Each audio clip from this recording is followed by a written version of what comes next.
Coucou les jolis cœurs, on se retrouve aujourd'hui pour le book haul du mois de mars 2024. C'est un petit book haul, je suis plutôt fière de moi, surtout qu'il y a 2 livres qui datent du mois de février en réalité. Donc il n'y en a que 3 pour le mois de mars et 2 février, mais bon j'ai tout rassemblé. Ainsi je me suis dit je pourrais quand même faire une vidéo. N'hésitez pas évidemment à me partager vous aussi vos achats livresques. Alors on est début mars hein, quand je fais cette vidéo, c'est vrai que je pourrais encore craquer, mais comme je vous le dis, je mettrai dans le mois d'avril, c'est pas très grave en soi. Alors, j'ai pris, je ne sais pas si c'est, oui c'est un Cozy Mystery, c'est pour ça que j'ai été tentée, c'est Petits crimes et gros diamants de T.E. Kinsey. Enquête dans les années folles et c'est aux éditions Poche City. Voilà. Et j'avoue que la 4e de couverture avait tout pour me séduire, donc je vous lis ça. Dans le Londres des années folles, pour oublier la guerre, on s'étourdit dans les nightclubs entre Charleston et cocktail. Ivor et Bart, membres d'un groupe de jazz à la mode, profitent de leur succès avec insouciance en faisant danser les fêtards jusqu'au bout de la nuit. Une légèreté qui est de courte durée. Leur ami, l'excentrique Lady Hardcastle, leur demande d'espionner un homme soupçonné de vouloir dérober une fortune en diamants lors d'un concours de danse dans le club où ils se produisent. Pour ces détectives amateurs, c'est une affaire facile et sans danger, ou presque. Quand la saxophoniste de leur groupe tombe raide morte en plein concert, les choses prennent une autre tournure. Ivor et Bart vont devoir faire preuve de tout leur talent d'improvisation pour démasquer le meurtrier avant qu'il récidive et les fasse sortir de scène les pieds devant. Un délicieux Cozy Mystery par l'auteur de la série best-seller Les enquêtes de Lady Hardcastle. Mais du coup, je me demande, est-ce que c'est le premier ou pas?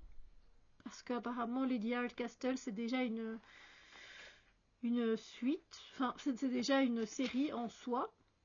Donc, je me demande si ça fait partie des autres livres. Des fois, à la fin, voyez, ah ben oui, il y en a d'autres de la même auteur en tout cas, mais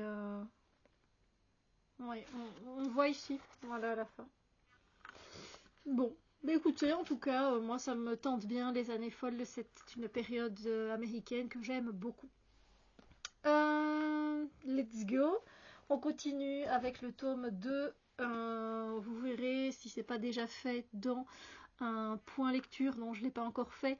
J'ai lu Légende, le tome 1 de Marie-Lu aux éditions Le Livre de Poche. Et ici, voici Prodigy de Marie-Lu aux éditions Le Livre de Poche. C'est le tome 2. Et en fait, j'ai bien aimé le tome 1, donc je me suis procuré le 2. Et c'est une trilogie.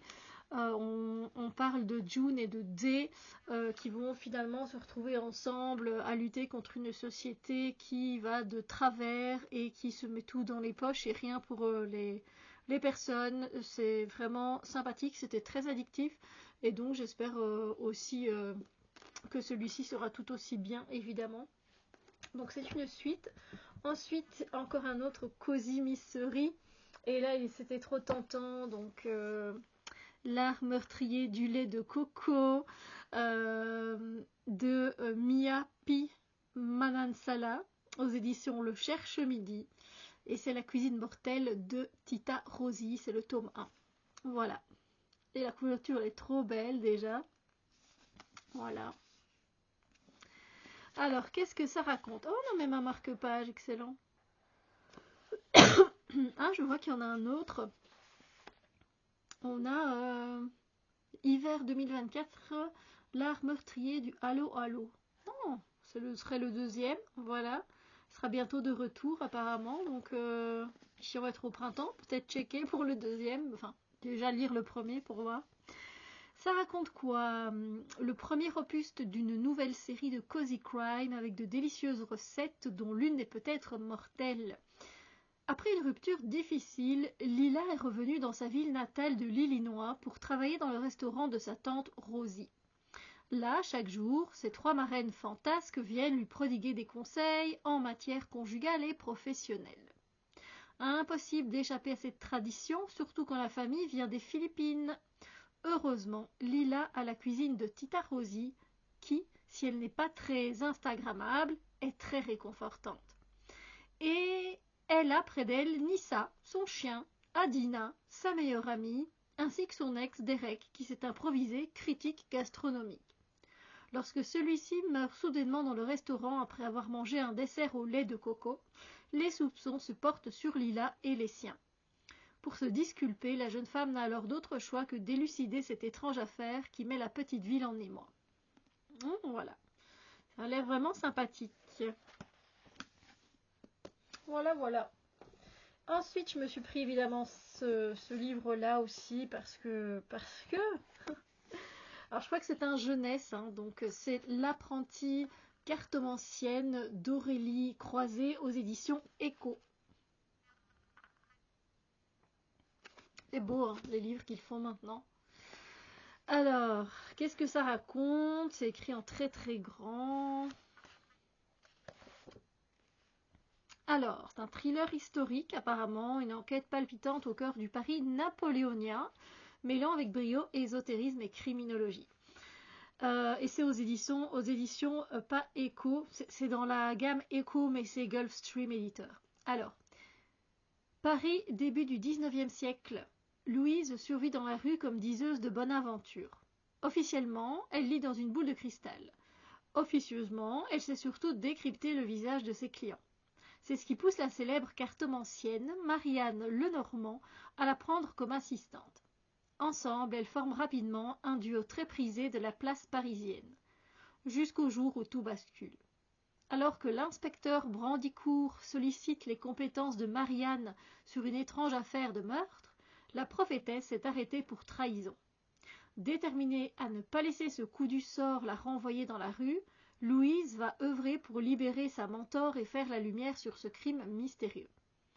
De la cour de l'impératrice Joséphine au bas-fond de la capitale, l'apprentie cartomancienne devra se faire discrète et clairvoyante, car les dangers sont nombreux dans ce monde de complots, de jalousie et de traîtrise. Ça donne très envie.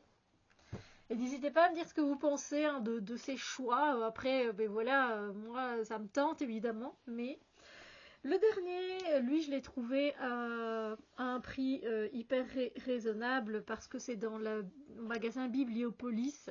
Et là, vous trouvez toujours les livres à moitié prix. Donc, je l'ai trouvé pour 9,90 € à la place de 22 €.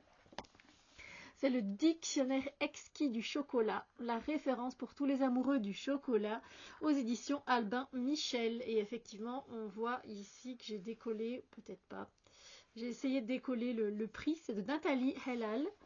Voilà. Et en fait, c'est vraiment un dictionnaire, hein, je vais vous montrer ça. Voilà, on a le sommaire et puis A, B, C, D. Et on a une petite intro. Ceci est ma déclaration d'amour au chocolat. Et on va aller par exemple, voilà, avec le A, on va commencer par l'ambre gris. On a aphrodisiaque juste après. Et on a effectivement des mots comme ça, arôme. On va un peu plus loin, on a même des dessins. On a même aussi voilà, on parle de la fève de chocolat, des florentins, on a la recette.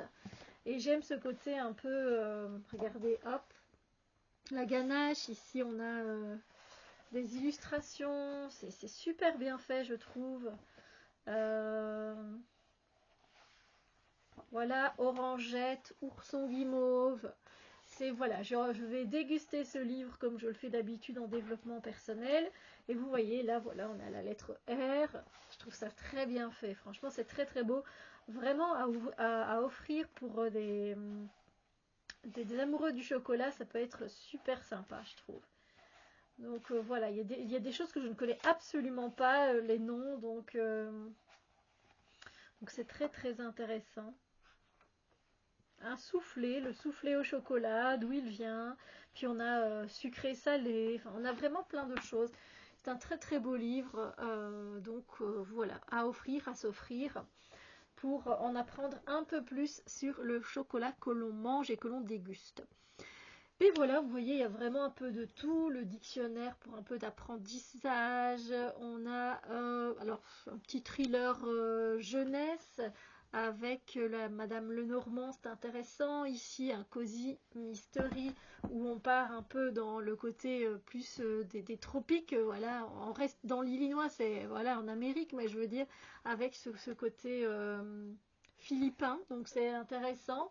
Puis pour moi, la suite, le tome 2 de Légende qui m'avait bien, j'avais bien aimé. Et donc c'est un roman dystopique. Et ici, encore une fois, un cozy crime avec les années folles. Voilà, il y a beaucoup de cozy crime, cozy mystery, voilà. Mais bon, c'est vrai que j'aime beaucoup, ça me fait du bien, ça me fait sourire. Bon, après, ça dépend comment c'est tourné. Il y en a que j'ai pas apprécié, par exemple, avec la Charlotte aux fraises, voilà, meurtre et Charlotte aux fraises ou quelque chose comme ça, meurtre et pépites de chocolat, c'était le premier. Voilà, ça m'a pas tenté du tout, l'écriture était assez ancienne en fait, et j'arrivais pas à me mettre dedans. Oui, voilà, j'ai pas eu mon petit côté humoristique que j'aime retrouver dans les cozy mystery. Après, je sais qu'il n'y en a pas dans tous les cozy mystery, mais voilà, j'imagine que la suite qui arrivera, allez, la saga qui arrivera, la saga de Cozy Mystery, qui arrivera à détrôner MC Beaton, c'est-à-dire Agatha Raisin, je précise, aura de quoi être heureux, heureux, cette saga. Non, mais voilà. Sur ce, n'hésitez pas à me dire ce que vous avez, sur quoi vous avez craqué. Et moi, je vous dis à très bientôt pour une autre vidéo. Bisous, Lumière!